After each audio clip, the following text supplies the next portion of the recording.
Buenos días a todos. Ahora vamos a pasar a la siguiente. Bueno, muchísimas gracias, Antonio, por tu magnífica exposición.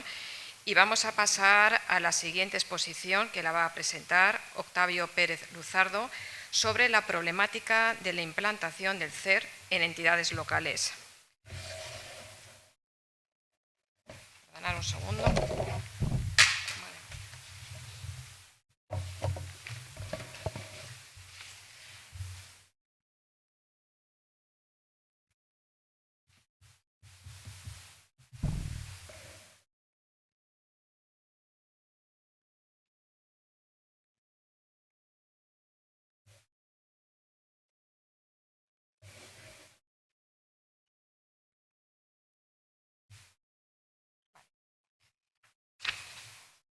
Bueno, pues el doctor Octavio Pérez Luzardo, te paso, no, sí.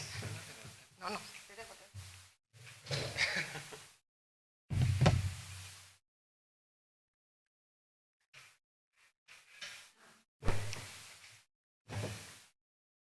Muchísimas gracias.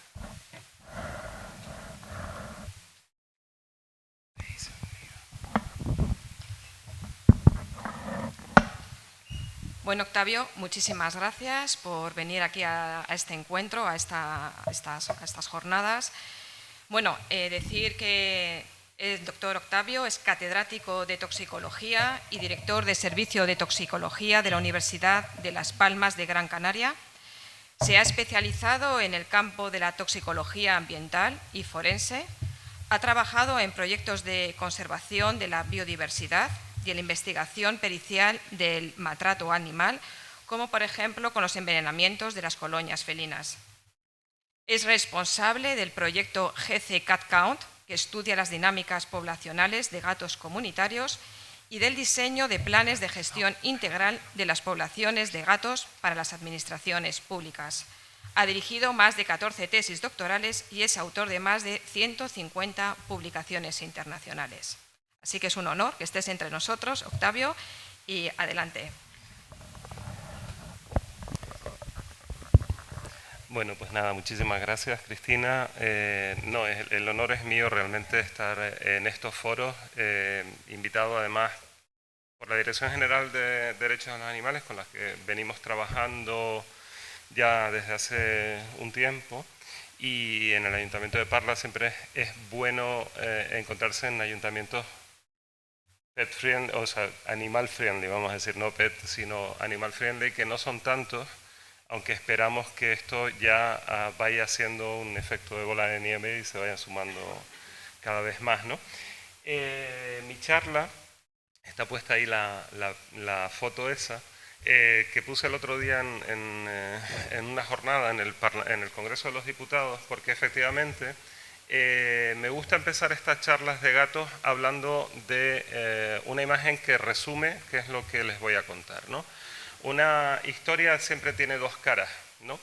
Esa es la misma escena de la naturaleza enfocada desde las dos perspectivas y vemos que nos cuenta historias completamente diferentes. Porque efectivamente, a ver si se puede pasar aquí. Perdón, que no le estoy dando. Efectivamente, si nos cuentan mal una historia, podemos ser siempre el malo, ¿no? Y el malo de la historia que estamos contando aquí ya está claro, lo tenemos claro, es el gato, ¿no?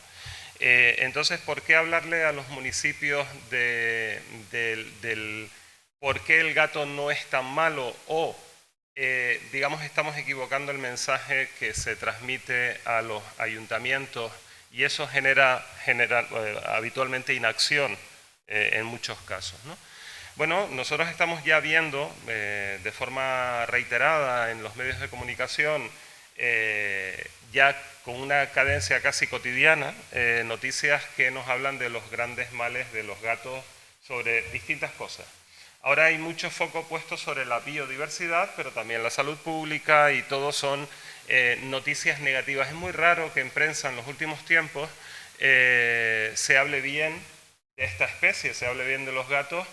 Es muy raro, ¿no? Salvo en determinadas revistas muy especializadas del ámbito más de los cuidados de los pequeños animales o revistas de veterinaria y tal.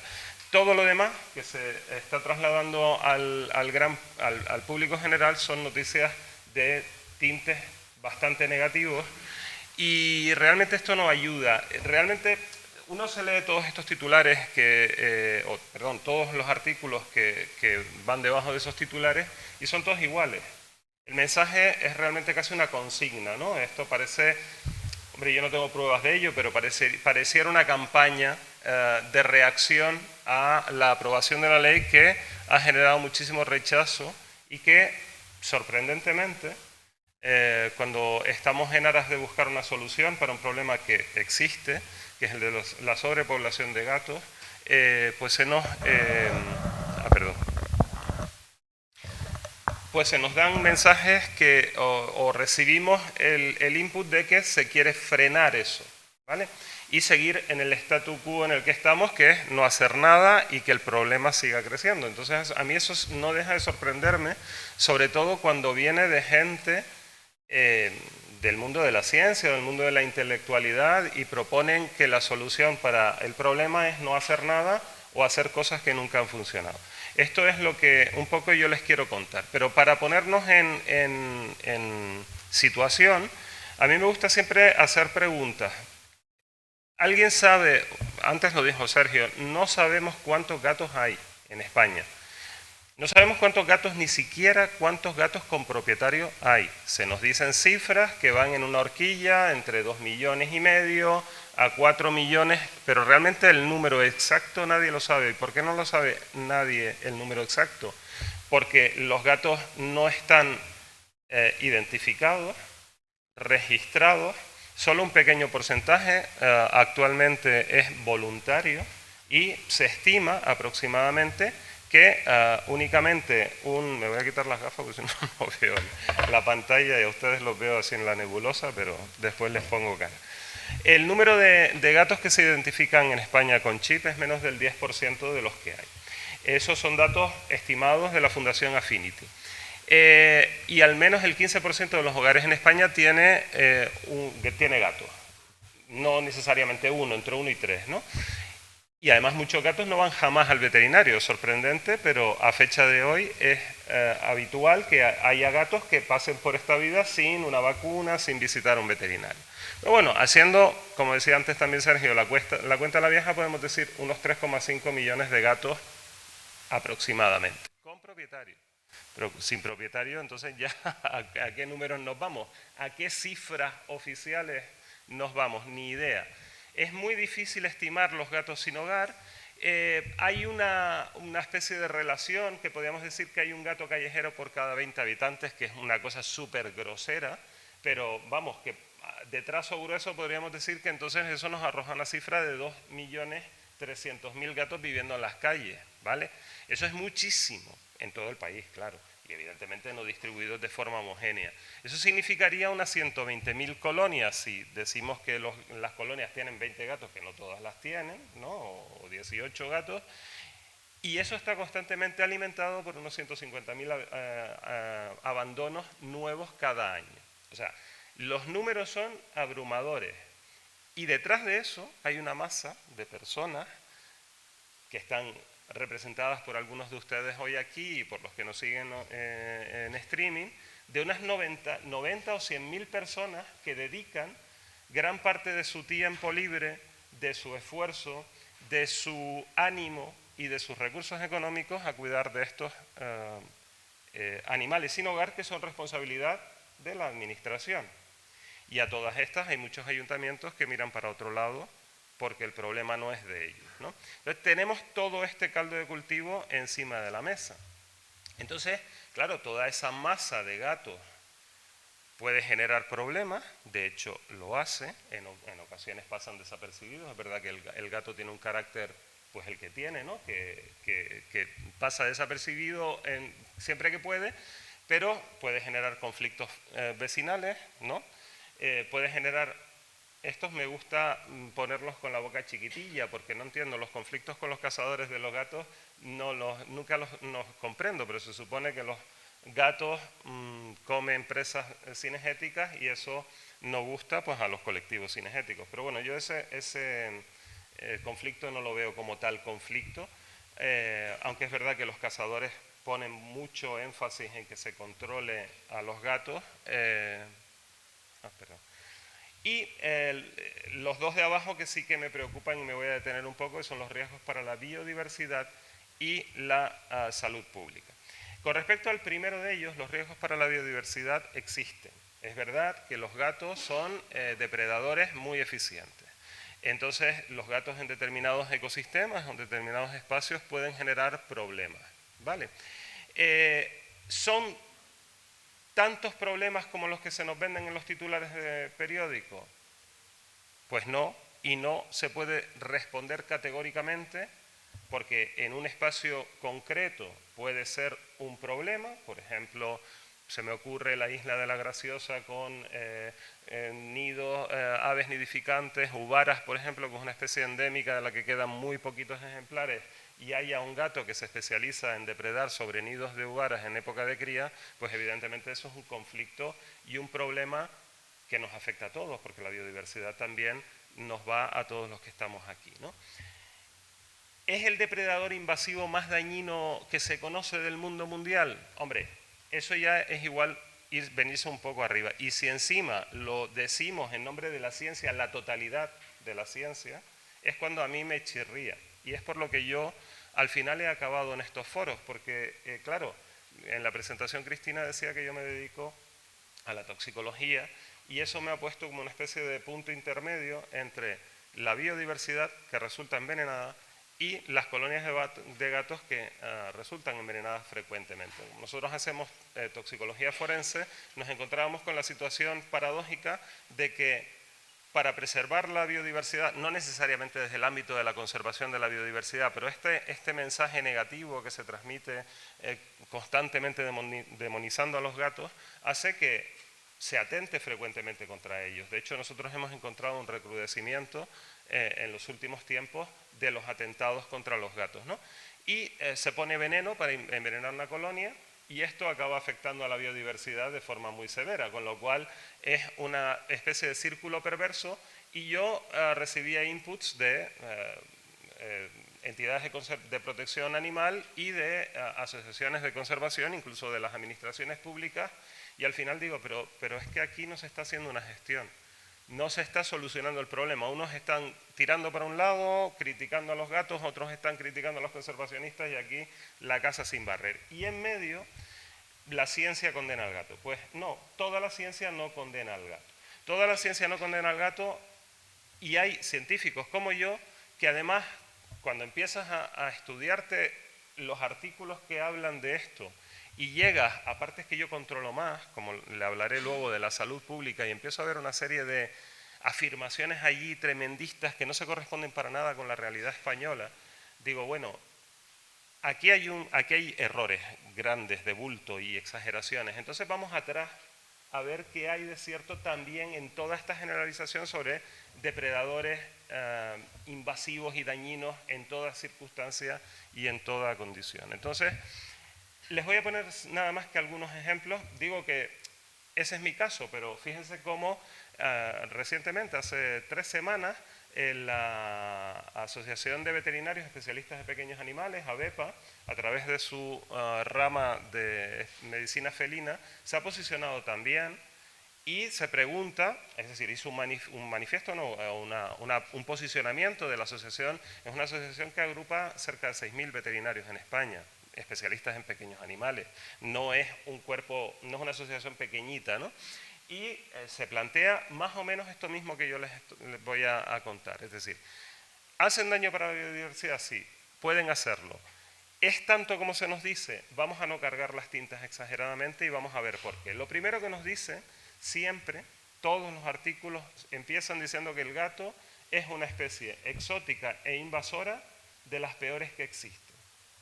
Bueno, matización. ¿El gato es una especie exótica invasora? Depende, porque las especies exóticas invasoras, depende de dónde están, son nativas o son exóticas e invasoras. Eso para empezar.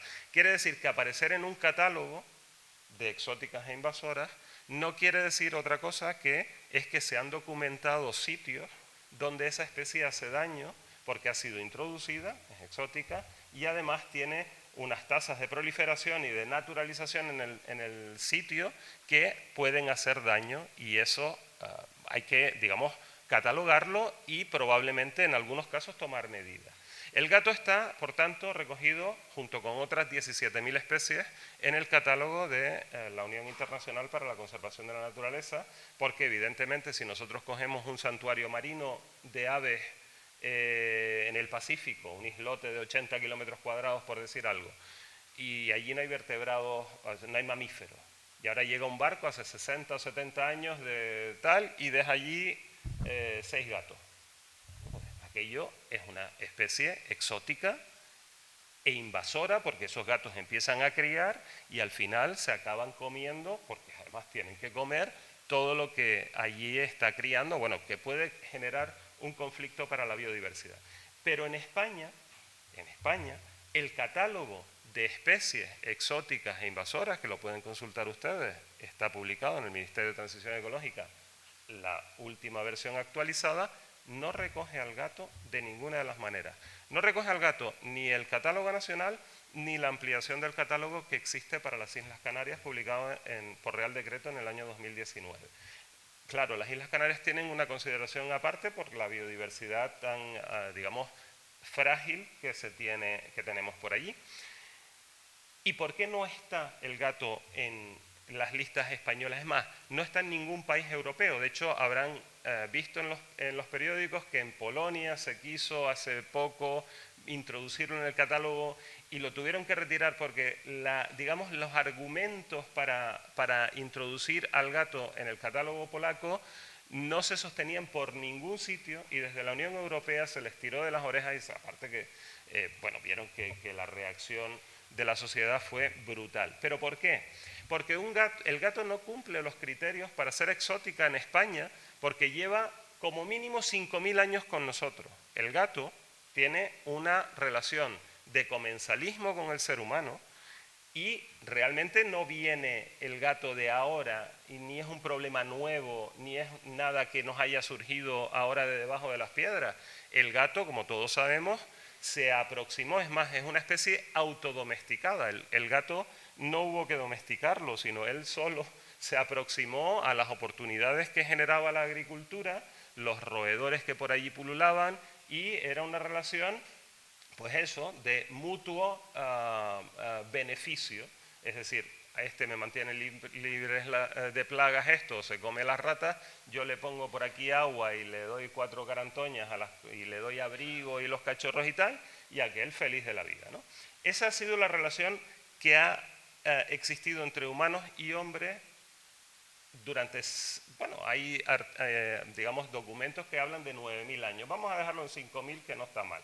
En las islas existen documentos arqueológicos, evidentemente, de que están desde antes de la conquista. Las Islas Canarias están muy cercanas al continente africano y está el gato africano que fue, sin duda, desde hace, vamos a decir, 800 años por quedarnos en un...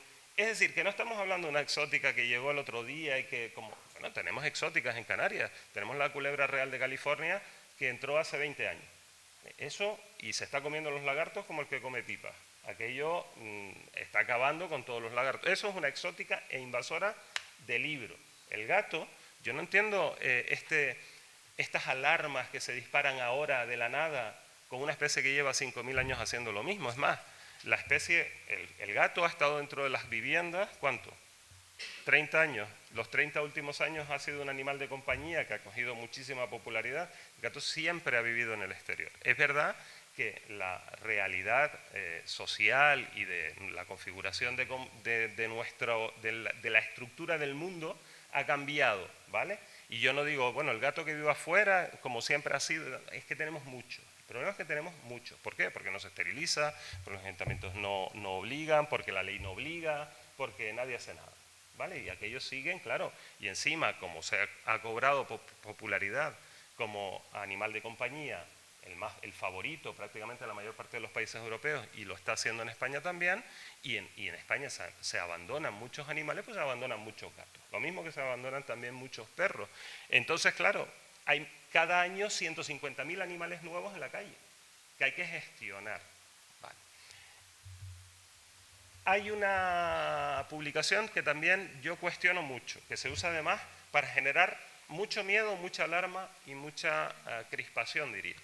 Que es una publicación seria de los y colaboradores que se publicó en el año 2003. Estos investigadores, los investigadores a veces nos centramos en la ciencia pura, publicamos nuestros datos y después a veces a eso se le dan usos bueno, intencionados o no adecuados, vamos a decir. Ellos lo que hicieron fue calcular cuántas presas cogen los gatos al año en Estados Unidos. ¿Vale? Es verdad que tenía sesgo este artículo un poco, pero está bien hecho. ¿Vale? Y decía, los gatos capturan 2.400 millones de aves al año. Cuando yo veo referenciado este artículo, no veo una discusión científica seria y rigurosa que diga, bien, 2.400, porque parece mucho, ¿verdad? 2.400 millones de aves parece una barbaridad. Ahora, las aves tienen depredadores, ¿no? Uno de ellos es el gato. De hecho, todas las especies, es más, las aves lo único que necesitan para que la población no entre en declive es tener 2 pollos viables. Generalmente tienen 4, 5, hay especies que no, las rapaces tienen muchos menos, pero las rapaces no tienen este tipo de depredadores. Es decir, que al final la naturaleza establece equilibrios muy delicados. Pero vamos a decir gorriones.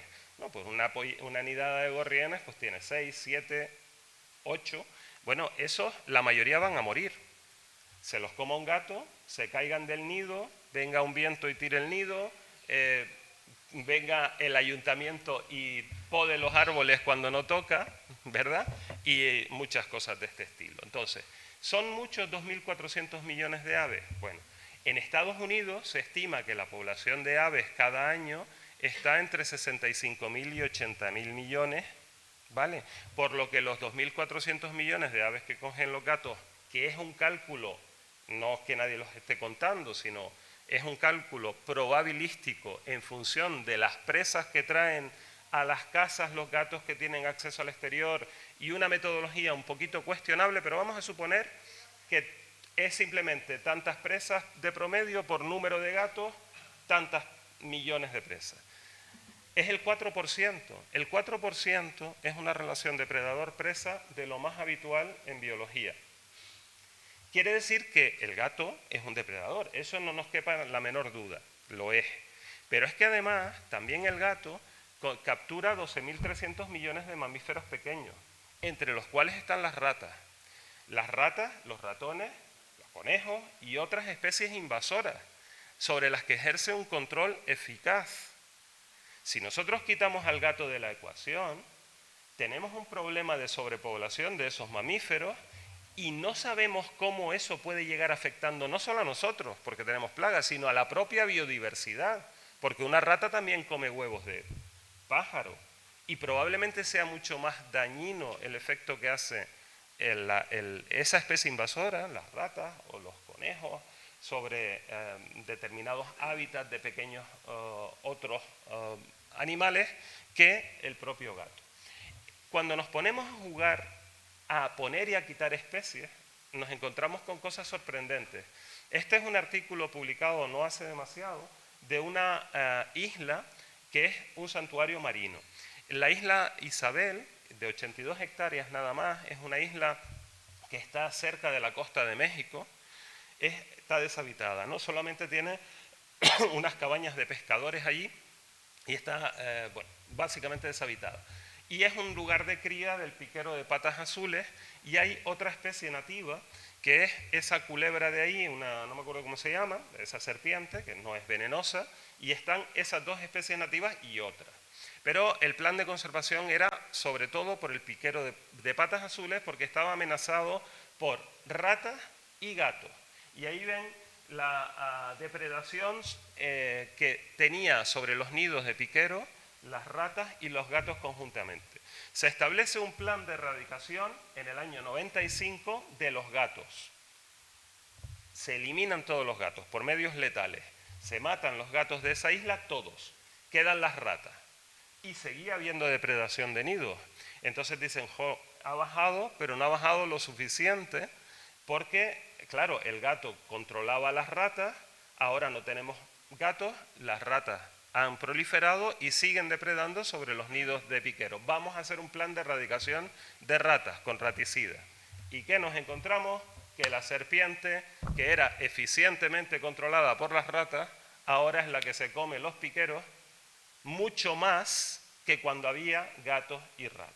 Quiero decir, vuelvo a lo de antes, la naturaleza establece muy delicadas relaciones, muy complejas, y nosotros no podemos sencillamente ponernos a erradicar, a trasplantar, a poner aquí y a quitar de allá. Es verdad que hay estudios muy serios y muy exitosos de reintroducción de especies, de cosas de estas. Pero cuidadito con lo que hacemos con una especie que está perfectamente integrada en los ecosistemas. Es verdad que ahora está desbalanceada por nuestra culpa, por los abandonos. Ha aumentado la población de gatos de vida libre, vamos a decir, ¿no? Y ya por ir cerrando con esto de la biodiversidad, bueno, no me quiero extender toda la charla con esto porque no es el objetivo, pero sí que me gusta, hablándole a los ayuntamientos, que cuando reciban las noticias, o sea, todo este input, se paren a pensar que a lo mejor no están así. O sea, quiero decir que hay otra visión, insistiendo muchísimo en que sí hay que controlar y gestionar los gatos. Eso es importante. Bueno, dicen que los gatos son responsables de una cuarta parte de las extinciones. Eso es otra exageración de un calibre gordísimo, porque realmente la cuarta parte de las extinciones que ha habido no pueden ser atribuidas, no hay ninguna prueba ni ninguna evidencia que permita atribuirlas a ninguna especie, ni al gato ni a ninguna otra, porque estamos hablando de toda la historia, de todas las especies que se han extinguido a lo largo de la historia, incluyendo los dinosaurios. No existe ninguna evidencia de que en España ni en Europa el gato haya sido el responsable de extinguir ninguna especie. Pero es que cuando vamos a la ciencia, vamos a los artículos científicos, vemos las amenazas que tienen las especies y los gatos no es que no salgan, es que comparado con las amenazas que tiene la biodiversidad, que son en un 93% de origen humano, y es verdad que las especies invasoras, todas, no el gato, es decir, está la rata, todas, la culebra esta, quiero decir, todas suponen la cuarta amenaza que tiene la biodiversidad, y el gato es una de esas especies, en algunos sitios puede suponer un problema. Atribuirle tanto peso al gato es como mínimo distorsionar el mensaje que se está enviando a la sociedad. De hecho, bueno, y es que traje mucho material, voy a ir un poquito... Esto se los cuento. Miren, este es un gato que yo ya le tengo puesto hasta nombre, porque es el gato, el que sale en todas las noticias malas de la biodiversidad. Es una foto de Canarias, los píxeles ya están gastados porque es de tanta usarla esa foto ya no... Bueno, este pobre lo cogieron con un lagarto canario en la boca, y entonces ya los gatos están acabando con la biodiversidad, con los lagartos. Todas las noticias tienen el lagarto decorado. Bueno, pues resulta que la culebra californiana, que se las mencioné antes, hace 20 años que se introdujo una exótica, una mascota, vamos a decir, un animal exótico, que ahora campa a sus anchas. Este año van por 3.000 y pico capturas en Gran Canaria, solo de esta especie, que ha aniquilado al lagarto. Entonces, hombre, poner a la foto del gato con el lagarto en la boca, jolín, pues a mí me da un poco de coraje, porque efectivamente cogen lagartos de hace centenares o miles de años, ¿vale? Esta no, esta sí que persigue a los lagartos de entre las piedras y se mete en los nidos y se come los huevos y se come todo. ¿Vale? ¿Entienden la diferencia entre una especie invasora y otra? Lo que quiero decir es que no siempre correlación es causalidad. Hay muchos humanos, hay muchos gatos, hay una pérdida de biodiversidad, pero no automáticamente podemos trazar una línea del gato a la pérdida de biodiversidad así de quedarnos tan anchos, porque la mayor parte de las cosas que se le atribuyen a los gatos es responsabilidad nuestra, como también es responsabilidad nuestra hacer la gestión adecuada de los gatos que están en la calle. Insisto, no es negacionismo, no hace falta que insista más. He empezado mi charla diciendo que hay que gestionar para proteger la biodiversidad, es absolutamente necesario, y por eso yo soy un firme defensor de la ley que se está debatiendo en el Parlamento, porque tiene medidas muy, muy, muy importantes para empezar a caminar juntos todos en la misma dirección. Porque lo que no se puede hacer es, sin saber cuántos gatos hay en España, cuántos tenemos que son ferales, cuántos y dónde representan una amenaza real para la biodiversidad, meterlos a todos en el mismo saco y andar pidiendo que se prohíban las colonias. ¿Cómo se van a prohibir las colonias? Es decir, eso no es una cosa que se prohíba o se debe prohibir.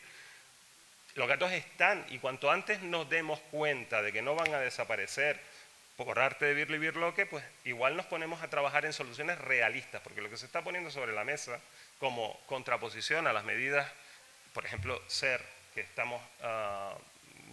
están en la ley, son ocurrencias, realmente son ocurrencias. Y ahora les pondré algún ejemplo. Miren, para ilustrar esto de por qué es importante tener números y estudios, antes tú en la presentación decías que soy responsable del GS Cat Count, ¿no?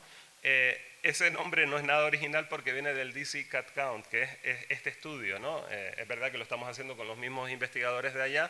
Es un estudio hecho en Estados Unidos, el primer estudio completo y riguroso de censo felino, pero bien hecho. Toda la población felina, gatos con hogar, gatos sin hogar, gatos de albergue, gatos en cualquier circunstancia, en espacios naturales. Se han llevado una sorpresa porque resulta que en Washington tenían muchos, pero no tantos como los que tenemos aquí, tenían en torno a 100.000 gatos estimados, ¿no? Un conteo muy estimado, y resulta que solamente un 3% de esos gatos son realmente lo que se tiende a denominar gato asilvestrado. Es que no son gatos asilvestrados, son gatos con acceso al exterior con propietario. El 97% de los gatos que tienen en Washington son gatos con propietario que salen, o gatos de finca, o gatos rurales, ¿no? Es decir, que cuando el ayuntamiento o las autoridades de ese estado de Estados Unidos deciden hacer una gestión, a lo mejor si se centran en los gatos asilvestrados están errando el tiro, porque no los hay, son nada más que unos poquitos. Tienen que hacer campañas con los propietarios, del tipo que sea, pues concienciación, collares para, yo qué sé. Hay muchas medidas que no podemos entrar ahora. Es el caso que les decía en La Graciosa antes. La Graciosa tiene 29,5 kilómetros cuadrados. Es la 8ª isla canaria, muy chiquitita. Muy bonita, por cierto, por si quieren hacer un poco de promoción. Tiene 725 habitantes censados y un único núcleo habitado, Caleta de Cebo, la capital, vamos a decir, ¿no? Recibe 465.000 turistas al año, 465.000 turistas al año. Y aplicando la máxima esa de un gato por cada 20 habitantes, pues podría haber 50 gatos. Bueno, pues la cantidad de noticias que salen sobre los gatos y la biodiversidad en La Graciosa es abrumadora. Hay caminos que pasan por todas las zonas de nidificación de aves, los turistas, para aquí, para allá. Bueno, dejando las causas humanas de lado, ¿cuántos de esos gatos en un espacio de 29,5 kilómetros cuadrados pueden ser asilvestrados, es decir, absolutamente independientes del ser humano? Yo no tengo datos, ya se los digo y me juego con ustedes lo que sea, y si me equivoco, pues me pueden pedir cuentas. 0. Gatos asilvestrados no hay en La Graciosa, son gatos de los gracioseros que los tienen al estilo tradicional y que el gato sale y va para donde quiere y vuelve. Es una isla, no se puede ir para otro sitio y no hay coche. Además allí van para donde quieren. Es verdad que pueden hacer un daño grande sobre la biodiversidad. Pues entonces, ¿con quién hay que trabajar? No con los gatos, es con los propietarios, ¿vale? Y concienciarlos, y que sean conscientes que están en un espacio de la Red Natura 2000, e incluso, si las leyes lo permitieran, que no lo permiten fácilmente, obligarlos a tenerlos esterilizados y totalmente identificados. Eso sería lo suyo. ¿Por qué es importante una ley? Pues porque la ley permite establecer el marco que pueda obligar a este tipo de cosas. De hecho, obliga a la esterilización de todos los gatos mayores de 6 meses con propietario. ¿Y qué pasa con el medio rural? Todos han estado en pueblos de España, ¿no?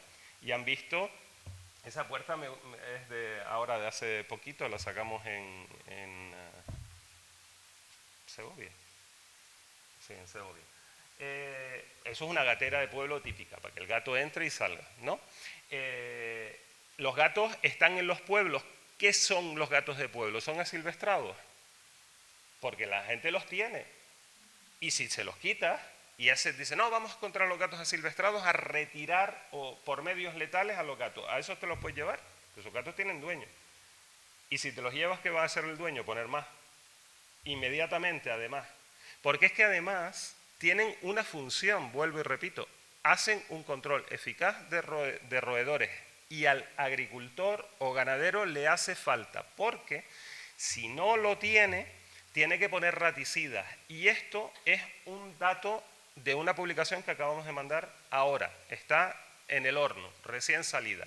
Eso es un estudio en cernícalo común, subespecie canaria, de más de 400 animales, y los niveles que están por encima de la raya discontinua roja, cada rayita vertical representa una concentración de un individuo de raticidas en su hígado. Todo lo que pasa de la raya roja para arriba, de la horizontal roja discontinua para arriba, son concentraciones letales o potencialmente letales.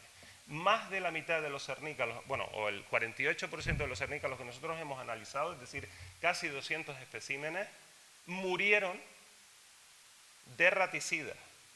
Y eso sí es un daño impresionante para la biodiversidad, por echar una sustancia legal, química, y que se tiene que usar porque hay que controlar a los roedores, que controlan eficientemente los gatos, por cierto. Vale, entonces quiero decir, vuelvo al equilibrio, ¿no?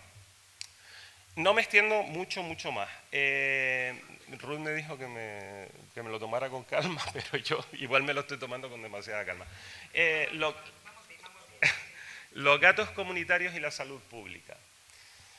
Bueno, este es el motivo de que yo me fuera atrás a estudiarme la biodiversidad, ¿vale? Y todo lo que se dice sobre ellos. Porque cuando yo empecé a leer toda la cantidad de disparates que se dicen sobre las grandes amenazas que se ciernen sobre los españoles de bien, porque tener a los gatos cerca, eso, bueno, a mí me escandalizó. Porque se nombran enfermedades que no tienen ninguna relevancia en términos de salud pública en España. Todas las que están ahí, es verdad que son enfermedades que pueden transmitir los gatos al hombre. En situaciones de salud pública y de salubridad pública paupérrimas, casi todos esos estudios están hechos en países en vías de desarrollo, en países sin infraestructura, sin alcantarillado, sin ningún tipo de control ni saneamiento sobre nada, y por supuesto sobre los gatos. ¿Vale? Entonces, en España tenemos la costumbre de tener datos, ¿no?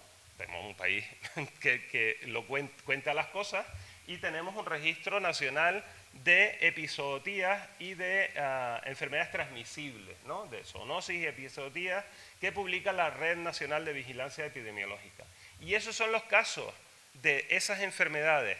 De anquilostomiasis, por ejemplo, o de ascaridiasis, no hubo ningún caso reportado en España en el bienio de 2017-2018.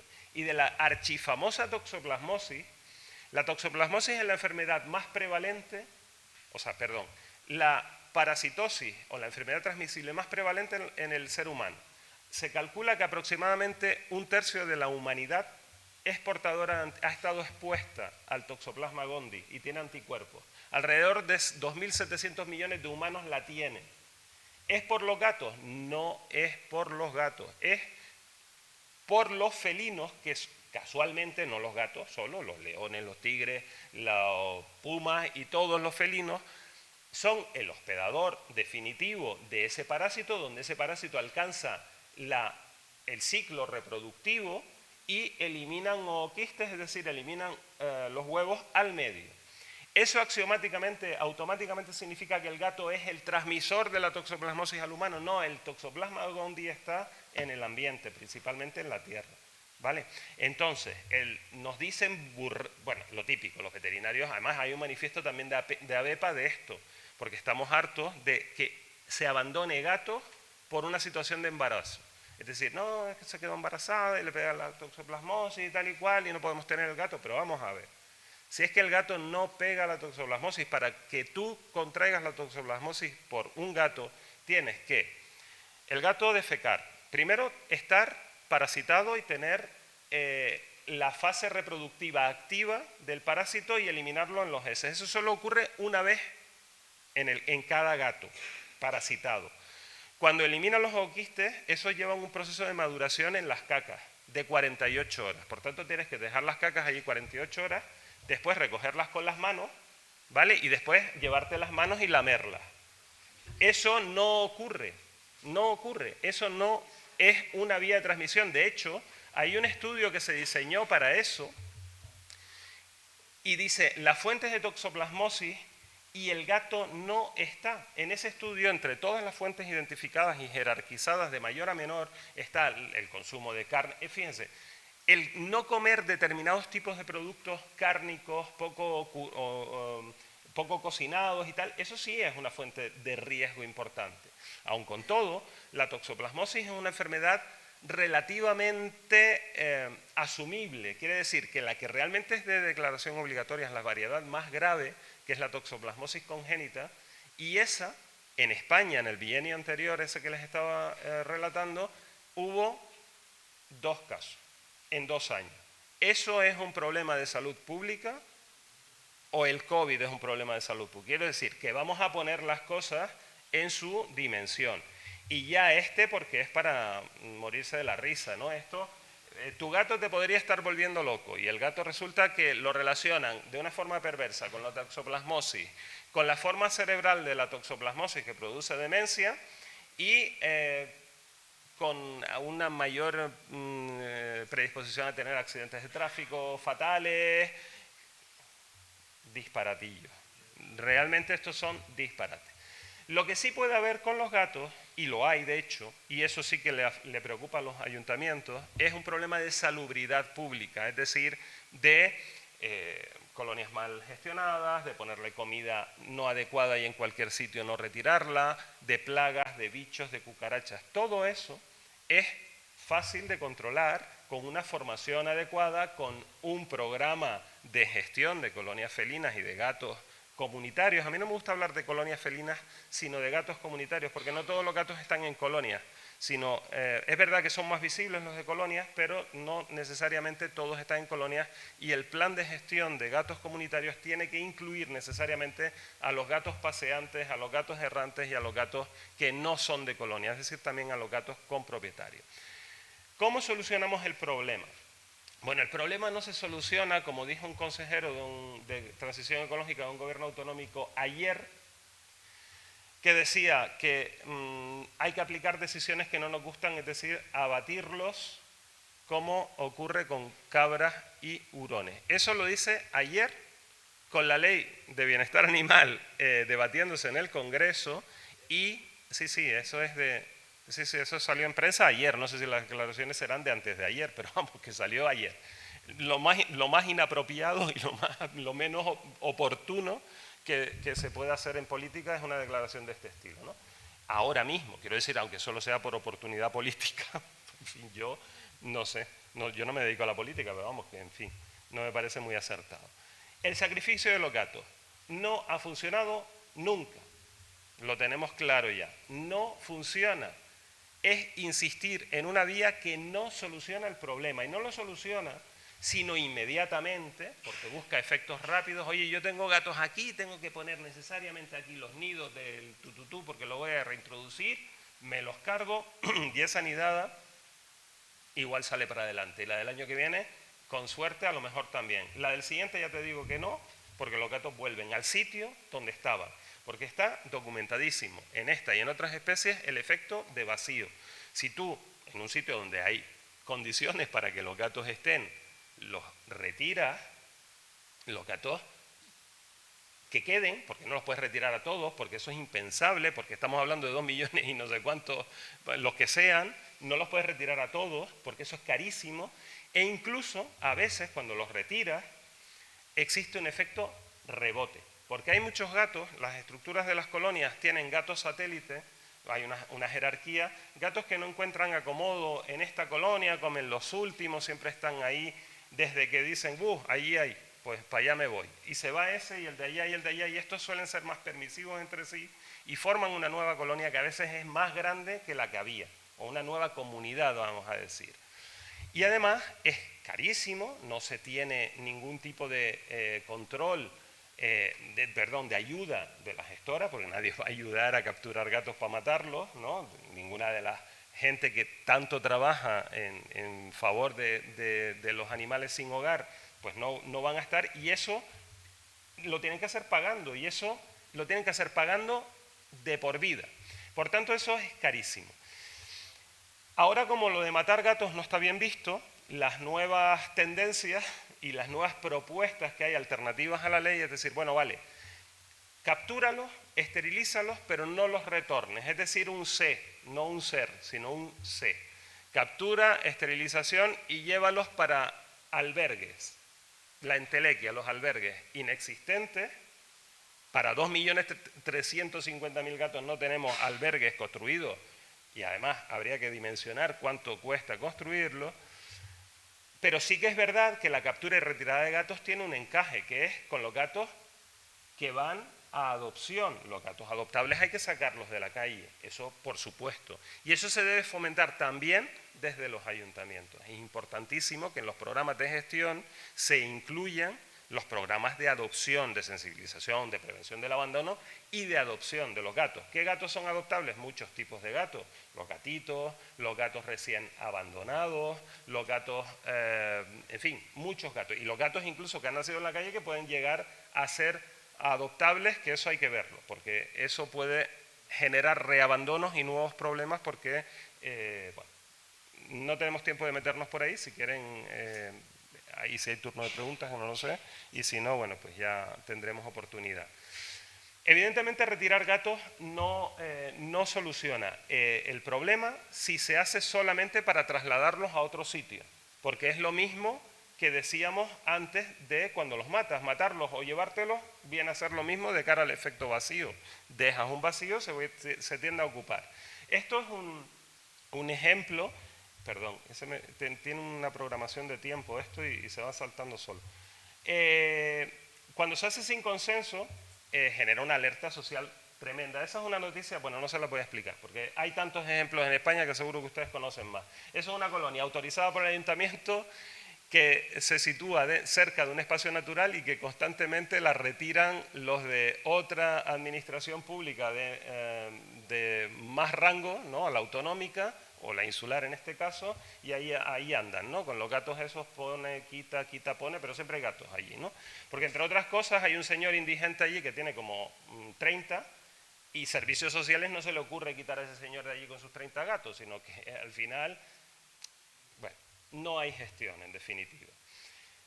Y estos programas de captura y recaptura, que es lo que proponen ahora mismo muchas asociaciones muy serias de España, pero que no entiendo ¿quién los asesora? Honestamente, me cuesta entender que no están asesorados. Porque, miren, yo hice la cuenta, soy hijo de contable, me gusta hacer cuentas, porque siempre mi padre me enseñó eso. Vamos a poner que en Gran Canaria, eso chiquitito ahí que está azul es mi isla, Gran Canaria, 50.000 gatos, vamos a decir. Bueno, puede haber 50 como 80.000, menos no creo, ¿vale? Ahora, tenemos que trampearlo, eso serían unas 120.000 jornadas de trabajo. Tenemos en el albergue insular de Gran Canaria capacidad para unos 700 gatos en unas dependencias que tienen 5.000 metros cuadrados. Ahora vamos a adquirir instalaciones necesitamos alrededor de 360.000 metros cuadrados, 50 campos de fútbol, para crear los Guantánamos estos de gatos. Y claro, estos los tenemos que mantener con salarios, personal, captura. Eso tiene un coste de aproximadamente 50 millones de euros al año. Cuando se presenta un plan, hay que ponerle dinero y raciocinio, si no, no es ejecutable. Captúralos y llévalos. ¿Para dónde?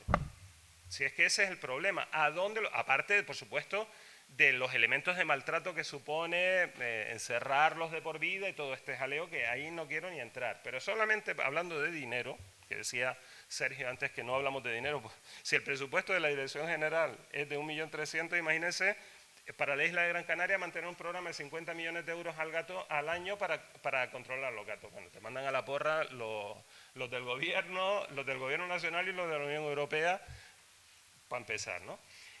Por tanto, no nos queda otra que irnos a una solución que no es maravillosa, porque tampoco es maravillosa, pero es que no tiene que haber gatos en la calle, pero los hay. Y tenemos que tender a que haya menos. Y entonces es lo que la combinación de métodos sin muerte y con bienestar son la única alternativa que puede funcionar, pero digo puede porque a veces no funciona, y no funciona porque no se aplica bien, no se aplica con suficiente intensidad, con suficiente financiación, en áreas lo suficientemente grandes. De nada le sirve a Parla estar esterilizando aquí como locos y gastándose un pastizal si resulta que tienes 3 ayuntamientos alrededor que no hacen absolutamente nada y que te están mandando gatos para acá todo el rato. Entonces tú estás haciendo el trabajo tuyo y el de los 3 ayuntamientos de alrededor y no puedes. Entonces eso es lo que pretende la ley, obligar a todos. A mí lo que más me gusta de la parte del capítulo de colonia felina de la ley es que obliga a las administraciones a actuar. Ya lo están, es verdad, pero sabes que no lo hacen. Un 70, un 80% de los ayuntamientos miran para otro lado. No hay un paraguas, una ley nacional que tan claramente lo diga. Yo sé que están obligados, pero bueno, generalmente como además se reciben mensajes tan contradictorios y tan absolutamente opuestos desde las entidades de la protección animal y desde los conservacionistas, por poner un ejemplo, ¿no?, que están constantemente taladrándole en la cabeza a los políticos que toman las decisiones con mensajes absolutamente diferentes, blanco y negro. Muchas veces cuando recibes 2 inputs tan distantes, lo que hace es quedarte quieto, no sea que vaya a meter la pata si te mueves medio milímetro para la derecha o medio milímetro para la izquierda. Y eso pasa en muchos ayuntamientos. Yo creo que muchos ayuntamientos dicen: mira, no quiero saber nada de los gatos, a mí no me... Déjame tranquilo a unos y a otros. Por tanto, es lo que pasó, por ejemplo, bueno, voy a ir cortando, ¿vale? Nada. Que no basta con estar todos en el mismo barco, que hay que remar además todos en el mismo sentido. El barco es que todos queremos que haya menos gatos en las calles, pero estamos remando unos para un lado y otros para el otro. ¿Qué es lo que hace falta? Y ya con esto sí que termino, me queda una diapositiva. Lo que necesitamos es planificación. Necesitamos evidentemente un poquito de tiempo. Esto no funciona de hoy para mañana. Necesitamos financiación, que eso generalmente lo harán los ayuntamientos en la medida de sus posibilidades y con tiempo. Diálogo y cooperación, sobre todo mucha profesionalización. El amateurismo ya ha servido para poner todo esto en la agenda, pero yo creo que ya debe dar un paso más allá, y sobre todo una gestión integral de la comunidad de gatos comunitarios, es decir, de toda la población, empezando por hacer censos serios, tener datos rigurosos, evaluación de impacto en donde hay realmente un problema, protocolos, a lo mejor incluso protocolos de traslado de colonias, santuarios para los gatos que realmente sean muy conflictivos y no encuentran acomodo, pero siempre con una máxima de bienestar animal, de prevención del abandono, de gestión, esterilización, control reproductivo. Eso es fundamental. Y tenencia responsable, y todo lo que se está hablando aquí, lo que antes en la ponencia de la Dirección General pues se nos transmitió. Bueno, pues sin más, esta es Papaya, que es adoptada después de una de estas charlas. Adoptada quiere decir que se metió en mi casa, por tanto yo no sé si es que fue a... Bueno.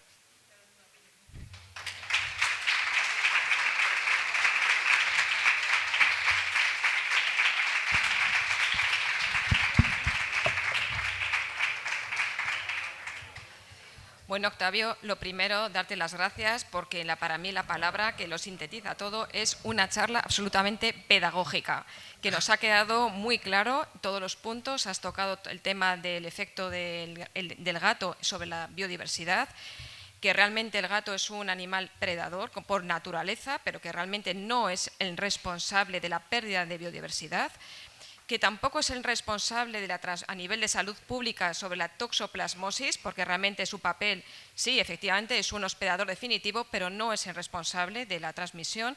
También nos ha dejado muy claro la importancia en los problemas de salud pública y la importancia de la gestión de estos gatos que hay que planificar, hay que hacer realmente una planificación. Y que las soluciones que se están utilizando hasta hoy en día pues realmente no han dado ningún resultado.